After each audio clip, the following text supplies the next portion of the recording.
मीशा शफी, अली जफ़र, वो जो केस चल रहा है उसका क्या हो रहा है, जल्दी से एक दफ़ा फिर आपको बताएं, जो कि मुझे लग ही रहा था कि अली जफ़र और मीशा शफी का केस अदालत में कम और मीडिया में ज़्यादा चला और अब सुप्रीम कोर्ट ने कह दिया है कि बस बहुत हो गया और फरीक गैर ज़रूरी दरख्वास्तें जो हैं वो बंद करें, केस मुकर्ररा वक्त में निपटाया जाएगा। बज़ाहिर केस का फैसला अब करीब नज़र आ रहा है। सुप्रीम कोर्ट में गवाहान का बयान और जिरा करने से मुतालिक मीशा शफी की दरख्वास्त पर जस्टिस मुशीर आलम की सरबराही में 2 रुकनी बेंच ने समाअत की और अदालत ने 9 गवाहों के बयानात और जिरा एक साथ करने की इजाज़त दे दी है। और समाअत के दौरान जस्टिस फाइज ईसा ने कहा कि ट्रायल कोर्ट गैर ज़रूरी इल्तिवा ना दे और ट्रायल जल्दी मुकम्मल करे। हाई कोर्ट के फैसले के मुताबिक मुकर्ररा वक्त में ट्रायल मुकम्मल किया जाए।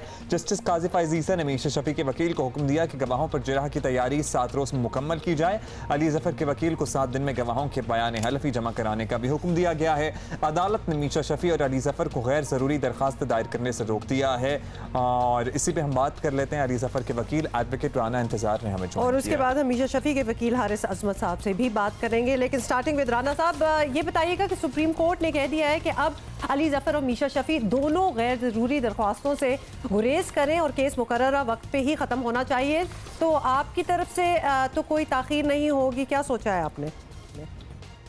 इस फैसले से अली जफ़र और उसकी टीम बहुत ज़्यादा खुश है, क्योंकि हम ऑलरेडी कोशिश कर रहे थे कि केस जो है वो अर्ली डिस्पोजल की तरफ जाए और अर्लीस्ट टाइम में डिसाइड हो जाए। इसके लिए हमने पहले सेशन जज साहब को भी एप्लीकेशन मूव की, फिर हाई कोर्ट से मैंने रिक्वेस्ट की, उसमें 3 माह की डायरेक्शन दी गई कि इस केस को अर्लीस्ट डिसाइड किया जाए। आज सुप्रीम कोर्ट में जो मैटर था, दोनों पार्टियों ने इसको कंसीड किया है कि ये जो है विद इन 7 डेज़ हम तमाम विटनेसेस के एफिडेविट देंगे। हालांकि कानून में इसकी गुंजाइश मौजूद नहीं थी, मगर ऑनरेबल सुप्रीम कोर्ट का ऑर्डर है और विद इन 7 डेज़ वो हमारे विटनेसेस पे क्रॉस एग्जामिनेशन करेंगे। अगर वो उस पर क्रॉस एग्जामिनेशन अदरवाइज़ जब तक मुकम्मल नहीं होती है, केस डे टू डे चलेगा। तो हम इस फैसले को अप्रिशिएट करते हैं सुप्रीम कोर्ट के कि हमने ऑलरेडी भी कोई ऐसी एप्लीकेशन नहीं दी थी, बल्कि हमारी मैक्सिमम कोशिश थी कि टाइम को करटेल करके इसको अर्लीस्ट डिसीजन की राना साहब, एक्सपेक्टेशंस अब जाहिर है सारी सूरत हाल में दोनों फ़रीक़ैन पाबंद हैं कि इसमें कोई ताख़ीर ना करें। आपको लगता है कि अब कोई भी पार्टी जो है वो डिलेइंग टैक्टिक्स इस्तेमाल नहीं करेगी और ये केस एक्चुअली अपने दी एंड को पहुँच जाएगा जल्दी? अब 100% ये केस बार वक्त अपने अंजाम की तरफ जाएगा, क्योंकि सुप्रीम कोर्ट ने इस हाई कोर्ट की डायरेक्शन को इंडोर्स कर दिया, जो 19 अप्रैल को 3 माह की दी गई थी कि 19 जुलाई तक इस केस को डिसाइड कर दिया जाए। अब सुप्रीम कोर्ट से ऊपर तो पाकिस्तान में और कोई फोरम अवेलेबल नहीं है जुडिशरी का, तो अब यह है कि इन्होंने विटनेसेस पे क्रॉस एग्जामिनेशन करना है और उसके बाद इन्होंने अपने विटनेसेस देने हैं जिन पर हम क्रॉस एग्जामिनेशन करेंगे और उसके बाद ये जो केस है अपने फाइनल मंतकी इंजाम की तरफ। बहुत बहुत शुक्रिया हमसे बात करने का। अली जफ़र के वकील राना इंतजार हमसे बात कर रहे थे और मीशा शफी के वकील बैरिस्टर हारिस अजमत अब हमारे साथ हैं। हारिस साहब, सुप्रीम कोर्ट का फैसला आ गया, आप लोगों के सब एतराज़ जो हैं अब ख़त्म हो गए क्या? ये एक हमारा सवाल है। और अब आप मुकर्ररा वक्त के अंदर, ये ज़्यादा कंसर्निंग बात है, केस निमट जाने के लिए तैयार हैं? बिल्कुल, हम लोग तो पहले भी मुकर्ररा वक्त में केस ख़त्म करने की पूरी कोशिश कर रहे हैं और अब जबकि जो हमारा सबसे बड़ा एतराज़ था वो बड़ी मुश्किल से जाके हमें सुप्रीम कोर्ट से फाइनली रिलीफ मिली है।